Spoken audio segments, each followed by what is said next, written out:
ಇನ್ನು ಈ ಡಿನ್ನರ್ ಪಾರ್ಟಿಯ ಬಗ್ಗೆ ಡಿಕೆ ಶಿವಕುಮಾರ್ ಅವರು ಬೇಸರವನ್ನ ವ್ಯಕ್ತಪಡಿಸಿದ್ರು. ಕೆಸಿ ವೇಣುಗೋಪಾಲ್ ಅವರ ಮುಂದೆ ತಮ್ಮ ಅಸಮಾಧಾನವನ್ನ ತೋಡ್ಕೊಂಡಿದ್ರು.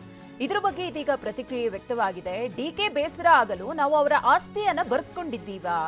ಡಿನ್ನರ್ ಪಾರ್ಟಿ ಎಲ್ಲಿ ಕ್ಯಾನ್ಸಲ್ ಆಗಿದೆ?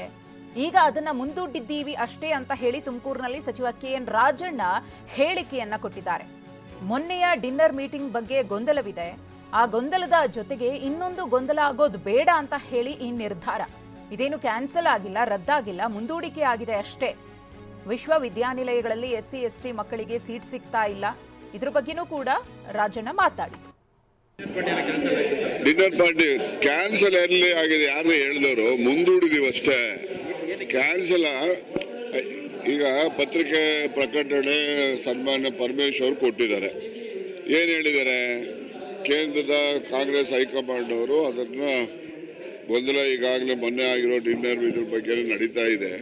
ಆ ಗೊಂದಲದ ಜೊತೆಲಿ ಇನ್ನೊಂದು ಗೊಂದಲ ಪ್ರಾರಂಭ ಆಗೋದು ಬೇಡ, ಅದನ್ನು ನೀವು ಮುಂದೂಡಬೇಕು ಅಂತ ಹೇಳಿದ್ರು. ಅದರಿಂದ ಮುಂದೂಡಿದ್ದಾರೆ ಅಷ್ಟೇ. ಅವ್ರಿಗೆ ಕೇಳಬೇಕು ಏನು ಬೇಜಾರಾಗಕ್ಕೆ, ಏನು ಅವ್ರ ಆಸ್ತಿನ ಬರ್ಸ್ಕೊಂಡವ್ರು ಯಾರನ್ನ.